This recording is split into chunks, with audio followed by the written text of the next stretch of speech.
Sige po, tara.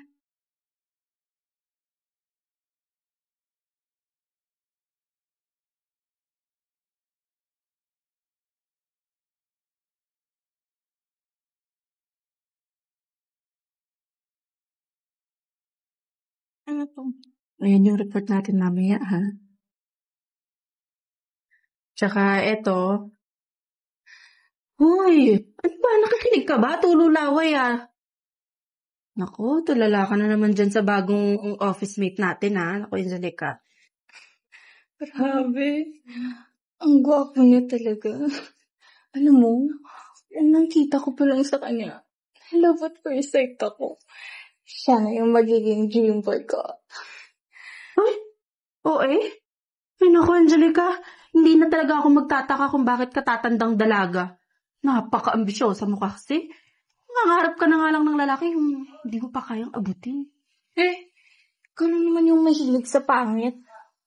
Wow, coming from you pa talaga. At least ako, may nagmamahal sa akin ng totoo. Ikaw, hanggang pantasya ka lang naman dyan Ewan ko sa'yo, umuwi ka na nga dun. Tandaan mo, balang araw, magugulat ka na lang na magiging boyfriend ko na yung G-boy ka. Asa ka pa, no? Tsaka correction, hindi pa ko uwi kasi magde-date pa kami ng boyfriend kong mabait, mayaman, sobra akong mahal at pangit. Ew! Tingnan mo naman yung itsura ng boyfriend mo kumpara sa dream boy ko. Alam mo, balang araw, babalik din yan lahat ng pangungutya mo. Diyan ka na nga, Sino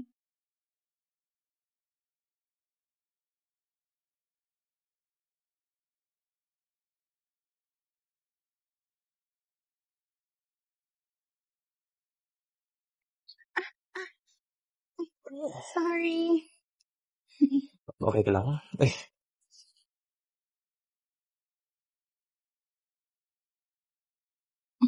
Okay lang ako.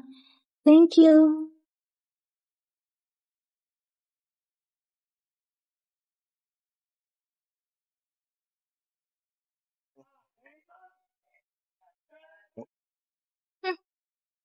Pwede sa bulsa ko. Mang Loloy? Sikat na manggagamot ng Sigihor? Teka! Ito yung lugar na sikat sa panggagayuma.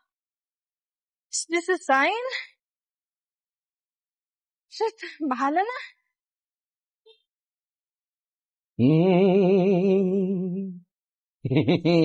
Tao po. Tao po.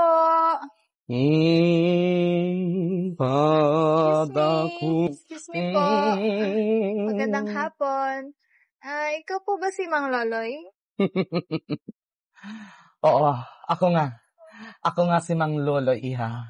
Magpapagamot ka, di ba? Opo. Sige, umupo ka.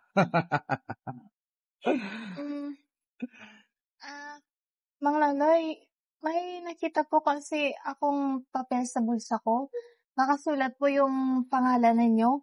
At nakalagay po doon na isa ako sa napiling maswerteng tao na makakatanggap dito.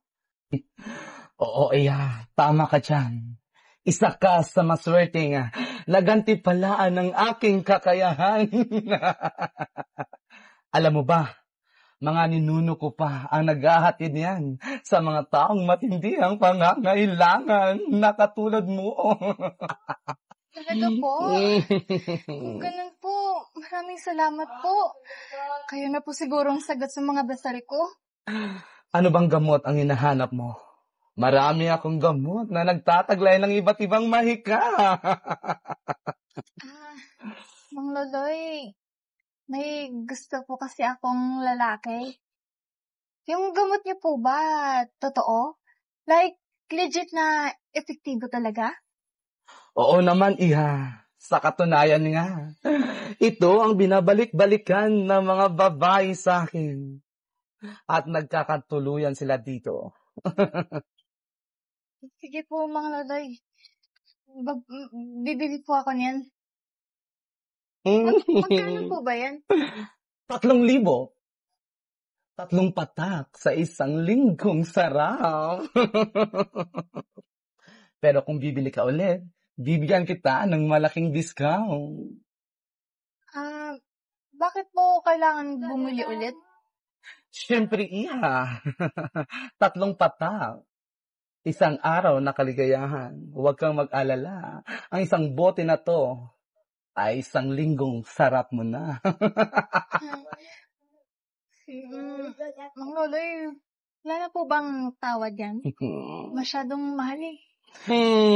Huwag mong tawaran ng maitim na mahika, iha.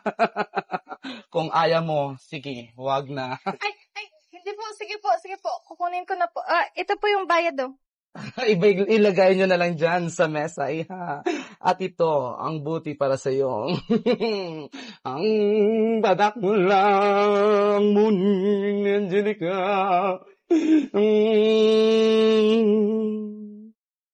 Iha, para sa'yo. Magpakasarap ka sa lalaki na gusto mo. Sige po Salamat po Mang Loloy Sige, iha. Salamat. Money. Take 1, action.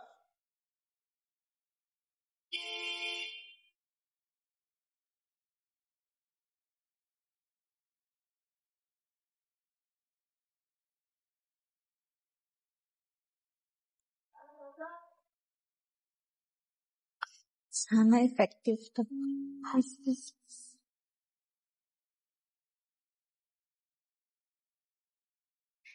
Hi, sir. Kape nga po pala. Para po sa inyo. Salamat.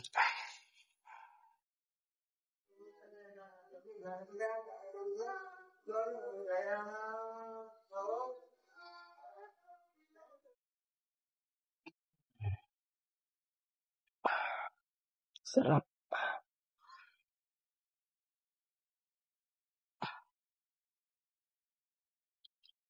Angelica? Ikaw ba talaga yan? Parang may kakaiba sa'yo ngayon Ha? Bakit po? Ano po bang kakaiba sa akin? Parang mas lalo kang gumanda. Sumexy. Parang sarap mo ngayon Gusto mo, punta tayo sa private na lugar? Alam mo na. Sir, huwag mong sabihin yan dito. Baka may makarinig sa atin. Sa bahay na lang tayo. Ako lang mag-isa doon. Para magawa mo lahat ng gusto mong gawin sa akin. Sige ba, gusto mo? Para mawala na rin to pantasya ko tayo. O tara? Sige po. Tara.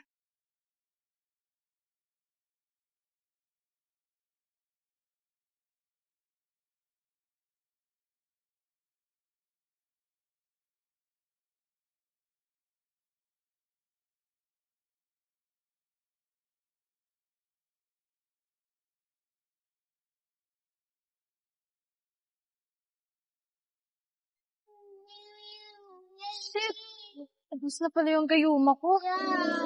Kailangan ko nang bumili kay Mang Loloy dahil kung hindi, nawawala rin sa akin si Rupo. Oy, girl! Ano ginagawa mo dyan? Malalaman atang hindi kayo nag-aarutan ni Rupo, Huwag ka nga magulo dyan. May iniisip ako LQ? Iba? Iba ka rin, girl, Paano kayo nagustuhan ni Rupo? Bakit? Ikaw lang ba pwedeng magka-love life?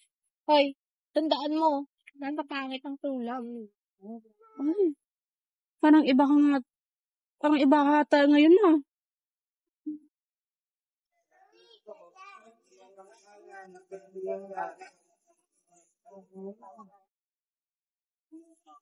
Ay, nangunguha na rin ako.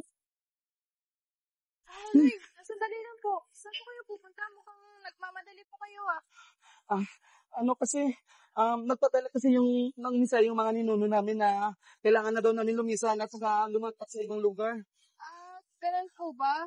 Bibili po sana ako ng gayuma sa inyo eh. Bago po kayo umalis, baka pwede niyo po akong bigyan. Sige na po, please. Yeah, ano kasi, nagmamadali na kami eh. Pero, sige, ito. Sa'yo na yan. 2,000 na lang yan, ha? Sige po, ito po yung bayad. Salamat. Mga laloy, paano pa pala pag naubos ko? Saan ko po kayo hahanapin? Pasensya ka na, Iha, talaga, ha? Pinagbabawal kasi sa amin na sabihin yung mga plano namin. Sige. Ganun po ba mga laloy? Saan pa po ba kayong mas mabisa at mas mag-detect ko? Kahit magkano po, bibili ko po. Bibili po, mama. Ito, Iha.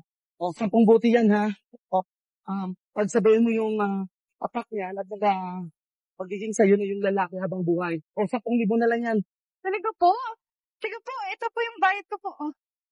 Maraming salamat po talaga. Basta sige yan, nagmamadali na ako eh. Sige po. Okay. Yes.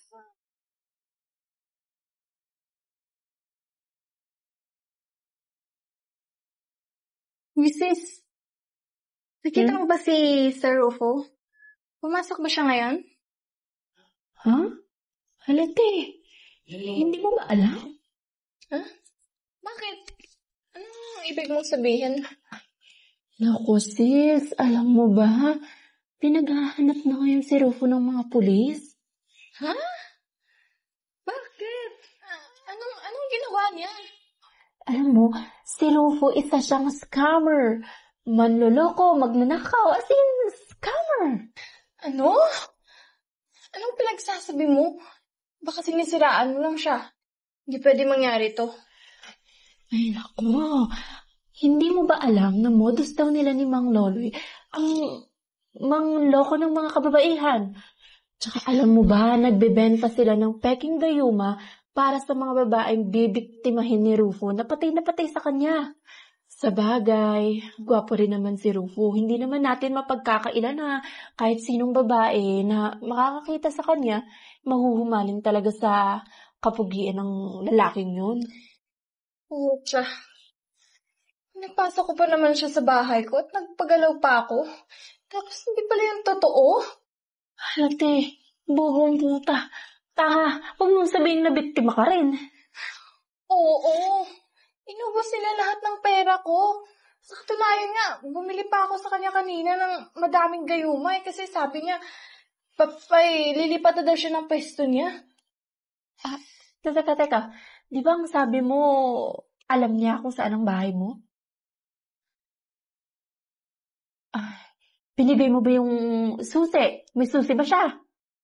Oo, binigyan ko. Ay, tanga nga. Tanga ka nga. Baka naman siya. Puntahan na natin. At tingnan mo kung andun pa yung mga gamit mo. Dali, samahan na kita. Yung tanga-tanga naman eh.